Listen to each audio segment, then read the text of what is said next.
Bienvenue à l'EARL de la Grosne. Cette exploitation de polyculture élevage bovin-viande est située sur la commune de Cercy, au sud de la côte chalonnaise, dans le département de la Saône-et-Loire. Cette structure de 280 hectares de SAU est gérée par monsieur Guillaume Potet, âgé de 38 ans. La main-d'œuvre est complétée par un apprenti pour un total de 1,5 UTH. Deux ateliers de production sont présents, un cheptel bovin charolais de 120 vaches et 100 hectares de grande culture. L'exploitation dispose de nombreux atouts au niveau de ses facteurs de production. Le parcellaire est plutôt avantageux, avec 100 hectares groupés autour du siège de l'exploitation en bord de Grosne. Ces terres d'alluvion profonde permettent d'obtenir de bons rendements céréaliers. Des terres argilo-calcaires à potentiel plus limité complètent le foncier de l'exploitation. Les bâtiments d'élevage et de stockage sont bien agencés, fonctionnels et largement suffisants. Ils sont tous regroupés sur le même site. Le cheptel bovin charolais de l'exploitation est conduit en monte naturelle avec des vélages groupés en début d'hiver. L'exploitation est en rythme de croisière avec 120 vélages par an. Tous les mâles et la majorité des génisses sont vendus maigres en broutard repoussé. Les performances techniques de ce troupeau sont satisfaisantes. Le taux de productivité numérique est proche de 88%, la production brute de viande atteint 350 kg par UGB et les animaux commercialisés sont lourds, en particulier les vaches de réforme qui dépassent les 500 kg de carcasse.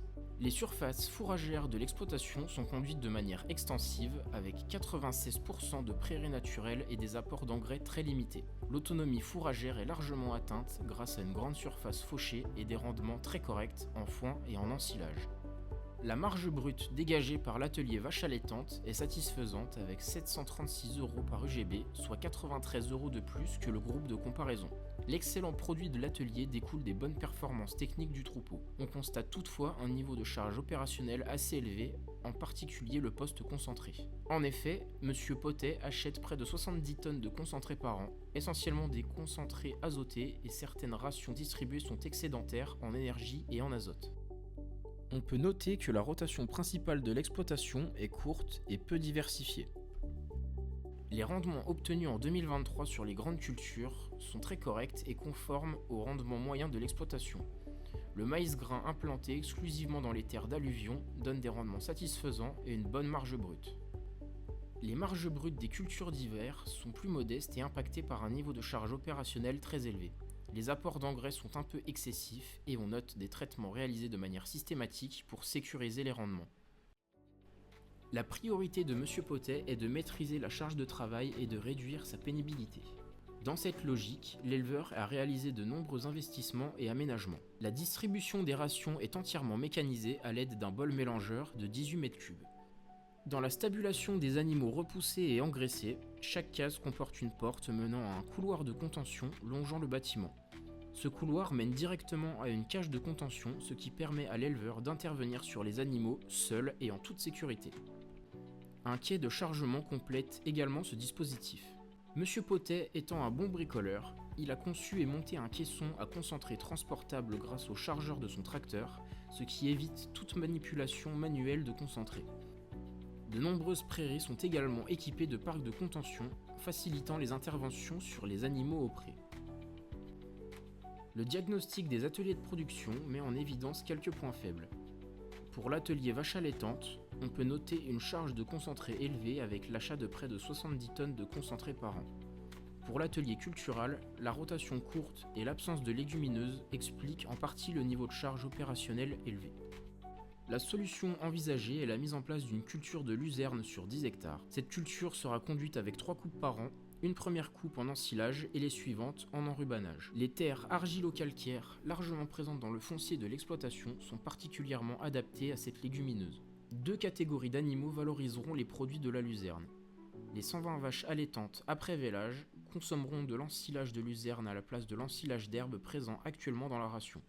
Cette substitution permettra de supprimer le concentré azoté distribué à ces vaches. La deuxième catégorie d'animaux correspond aux vaches de réforme en finition. L'enrubanage de luzerne remplacera complètement l'ensilage de maïs. Ce changement de ration de base permet d'envisager une complémentation uniquement à base de céréales sans ajout de correcteurs azotés. Ce projet va modifier légèrement l'assolement de l'exploitation puisque les 10 hectares de luzerne seront implantés sur des surfaces actuellement occupées par du blé, de l'orge, du colza et du maïs sans silage. Une nouvelle rotation apparaîtra sur l'exploitation avec de réels bénéfices agronomiques. L'impact économique du projet est positif, avec un gain estimé à plus de 2 000 € par an. Les gains réalisés sont nombreux. Parmi les plus importants, il faut citer la vente de foin permise par l'augmentation de la surface fourragère de l'exploitation.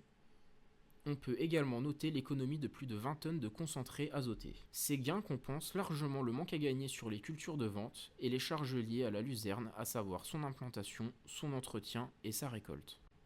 Les autres impacts de ce projet concernent le volet social avec une charge de travail annuelle qui restera inchangée, le volet environnemental avec quelques évolutions bénéfiques, notamment la réduction des IFT sur les 107 hectares de terres labourables, et pour finir la diminution des apports azotés correspondant à plus de 5 tonnes d'ammonitrate épandues en moins par an.